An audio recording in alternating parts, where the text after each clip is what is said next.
खुलुमबाय स्टुडिअ दं आं राकेश रामसियारि जे क'क्राझार आरो चिरां जिल्लायाव आयेन बेरेखा जे हाथियार बोखांनाय बे बोखांनायखौ लानानै बिटिआरनि खुंगिरि प्रमद बर'आ खुगा बेखेवदों। बे समाव खौरांगिरिया जे सोंदोंमोन बे हाथियारफोरखौ बा थामहिनबा बिटिआर ओनसोलाव हाथियारनि जनजननि जानो थांगासिनो दं होननानै बाथ्रा सोंनायाव बिटिआरनि खुंगिरि प्रमद बर'आ खुगा बेखेवदों। बिथाङा बुंदों बे समाव बे हाथियारनि जनजनि जायाखै, बे सिगांनि समाव बेफोरो दंमोन, नाथाय बेफोरखौनो खायसेफोरा दोनखुमाना दोनदोंमोन आरो बे दोनखुमाना दोननाय जे हाथियारफोर बे हाथियारफोरखौनो सोरबा खायसे लाइमोनफोरा गावसोरनि मोनसे भुल धारणाजों बिथांमोना हाथियार हमनो थाखाय आवगायबोदों होननानै बाथ्रा बुंदों। जाय दिनैनि खालाराव जे बिटिआर गोजोन गोरोबथा जाबाय आरो बे गोजोन गोरोबथा समाव जे आथिखालाव जे आसाम सरकारा जे हाथियारनि बेरेखा गोख्रों संदानदों आरो बे संदाननायनि गेजेरजों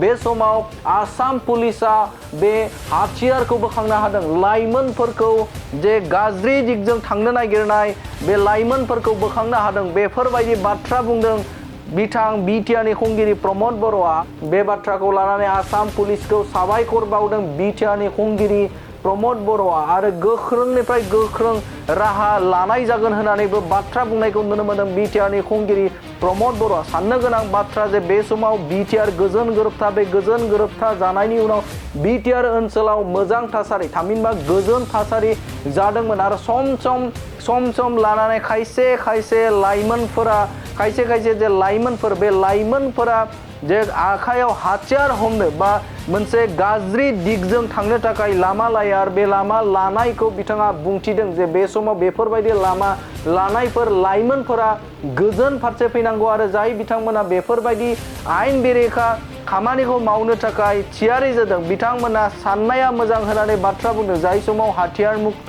आसाम हाथियार मुक्त बिटिआर खालामनो नागिरदों आरो बे समाव बिथांमोना बेफोरबायदि लामा लानाया इनायनो गाज्रि होननानै बाथ्रा बुंदों बिटिआरनि खुंगिरि प्रमद बर'आ आरो बेनि अनगायैबो बिथाङा बुंथिदों बे समाव बिटिआर ओनसोलाव बेफोरबायदि जे आयेन बेरेखा जे हाथियार बे हाथियारखौ आसाम पुलिसा नायबिजिरनाय गेजेरजों बिथांमोना गोख्रों संदाननायनि गेजेरजों सानफानि उनाव सानफा दिहुनबाय थादों होननानै बाथ्रा बुंदों आरो बेनि थाखायनो साबायखर बावदों बिटिआरनि खुंगिरि प्रमद बर'आ। मख'जाथावदि जे बिटिआर ओनसोल बे ओनसोलाव फिन हाथियार मोननाय बे हाथियार मोननायाव सोरनि बेफोरखौ दासिमबो रोखा खालामाखै आसामनि डिजिपि बिथां जिपि सिंआ दासिमबो रोखा खालामाखै जे मा सोरनि बा सोर संगठननि बा थामहिनबा सोर बेफोरबायदि आयेन बेरेखा हाथियार हमफिननायनि थाखाय बा गोदानै मोनसे आफाद दानो थाखाय थियारि जादों बेनि सायाव आसामनि डिजिपिआ रोखा खालामाखै। नाथाय मोनसे सर्स मोननाय बायदिब्ला सुलुंनिफ्राय जों मोनथिनाय बायदिब्ला जे बे हाथियार हमग्रा थामहिनबा बिथांमोना प्लेनिं खालामनाय जाय बिथांमोना प्लेनिं खालामदोंमोन बिथांमोनखौ गुबुन हारिफोरनि थामहिनबा बर' आदिबासि आरो गुबुन हारिफोरनि होननानै खौरां मोननाय जादों। नाथाय दासिमबो आसाम पुलिसा बिसोर सोर आरो मा प्लेनिंआव बिथांमोना बे हाथियार लानानै बिथांमोना बेरेखा हान्जा दानो थाखाय बिथांमोना थियारि जादोंमोन, नाथाय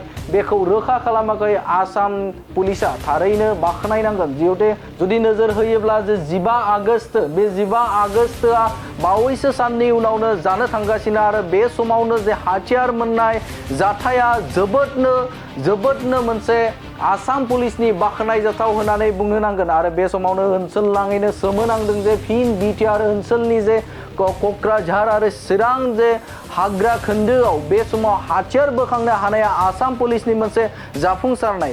बे समाव मोनसे सन्देह जाखाङो जे फैबाय थानाय 15 आगस्ट बे 15 आगस्टआव बिथांमोना बा बे बेरेखा हान्जाफोरा माबाफोर आयेन बेरेखा हाबा मावगौमोन नामा, बे मोनसे सन्देह जाना गोनां बाथ्रा। मानोना बे समाव हाथियार बोखांनो हादों गोबां बिबांनि आरो गोबां लाइमोनफोरखौनो आसाम पुलिसा बे समाव गावनि आवथायाव लाबोनो हादों थामहिनबा बिथांमोना सारेन्डार जानो थाखाय बाध्य खालामदों आसाम पुलिसा। बे थारैनो बाख्नायजाथाव हाबाफारि। बे समाव बिटिआरनि खुंगिरि प्रमद बर'आ आरोबाव मा बाथ्रा बुंदों नोंथांमोननि गेजेराव होनि।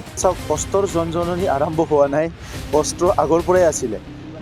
অস্ত্ৰ বিভিন্ন মানুহৰ হাতত আছিলে, বিভিন্ন সংগঠনৰ হাতত আছিলে আগৰ সময়বিলাকত, আৰু সেইবিলাক ৰিকভাৰী হৈ আহি এতিয়ালৈকে এটা দুটা বা মাজে মাজে এনেকুৱা ৰিকভাৰী হৈ আছে। কাৰণ 30-40 বছৰত যিখিনি অস্ত্ৰ শস্ত্ৰৰ জনজননী বা বিভিন্ন সংগ্ৰামবিলাক হৈছিলে, আৰু অকল সংগ্ৰাম নহয়, সংগ্ৰাম নোহোৱা কিছুমান চক্ৰৰ হাততো আছিলে। তো আজি লাহে লাহেকৈ অসম পুলিচে যিমান এক্টিভলি কাম কৰি আছে, ইয়াৰ কাৰণে এই অস্ত্ৰবিলাক উদ্ধাৰ হৈ আছে। আৰু সৰু সুৰা টীম মাজে মাজে ওলাব বিচাৰে ইটো সিটো কৰাৰ কাৰণে। গতিকে সেই টীমবিলাকক যেতিয়া আমি গম পাওঁ, আমি আলোচনা কৰোঁ, আৰু আমাৰ মুখ্যমন্ত্ৰী ডাঙৰীয়া এনি টাইম এই বিষয়টো মানে তেখেতৰ কনচাৰ্ণ হয়, তেখেতে এইটো চাই থাকে যে অসমত পুনৰ তেনেকুৱা যাতে পৰিৱেশ হ'ব নোৱাৰে। গতিকে যোৱাকালি যিটো অস্ত্ৰ উদ্ধাৰ হৈছে, এইটো বহুত ভাল কাম হৈছে, আৰু তেনেকুৱা য'ত য'ত আছে বা তেনেকুৱা সম্ভাৱনা থাকে, সেই অঞ্চলবিলাক বা সেই নিউজবিলাক বা ইনফৰমেশ্যনবিলাক আমিও চেষ্টা কৰি থাকোঁ, যাতে বিটিআৰ অঞ্চলত বা অসমত অনাগত দিনত কোনোদিন অশান্তি আৰু হ'ব নোৱাৰে, এই কথাটো সদায় আমিও নজৰ ৰাখোঁ। এনেকুৱা নহয়, কিছুমান ল'ৰাবিলাকে অলপ কেতিয়াবা চেষ্টা কৰে, মানে আগৰ ভাঙা পোতা কিছুমান অস্ত্ৰবিলাক আছে, সেইবিলাক লৈ পেলাই কিছুমানে অলপ ভাবে হয়তো আমি কিবা এটা কৰিম বুলি, কিন্তু এনেকুৱাতো আৰু পৰিৱেশ নাই। এতিয়া আমাৰ সামাজিক সুস্থিৰতা অহাৰ পিছত, শান্তি ঘূৰি অহাৰ পিছত, চব পৰিৱেশ ভাল হোৱাৰ পিছত কোনো ব্যক্তিয়ে, কোনো জনগোষ্ঠীয়ে, কোনো মানুহে নিবিচাৰিব যে আমাৰ অঞ্চলত পুনৰ অস্ত্ৰৰ কিবা এটা এক্টিভিটি হওক, এইটো কোনো নিবিচাৰে। গতিকে শান্তি প্ৰতিষ্ঠা কৰাটোৱে আমাৰ প্ৰতিশ্ৰুতি আছিলে।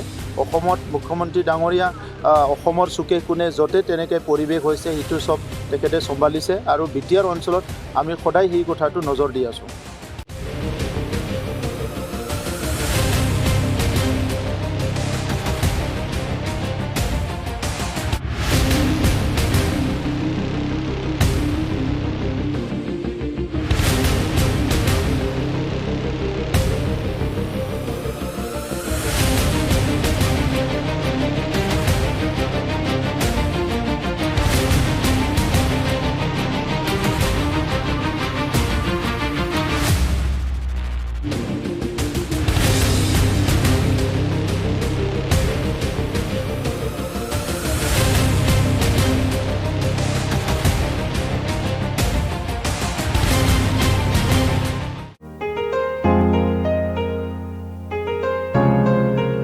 मोनसे फोसावथाय नोंथांमोननि थाखाय मोनसे गोजोनथाव खौरां लानानै फैदों।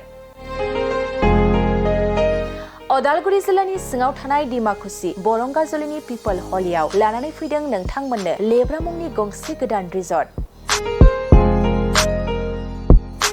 नोंथांमोना बे लेब्रा मुंनि गंसे गोदान रिजर्टखौ तामुलपुर रडनिफ्राय फैब्ला सुख्लाय ब्रिजनि आगदा आरो अदालगुरि रडनिफ्राय फैब्ला सुख्लाय ब्रिजनि सिगाङाव आगसिथिंजाय मोननो हागोन।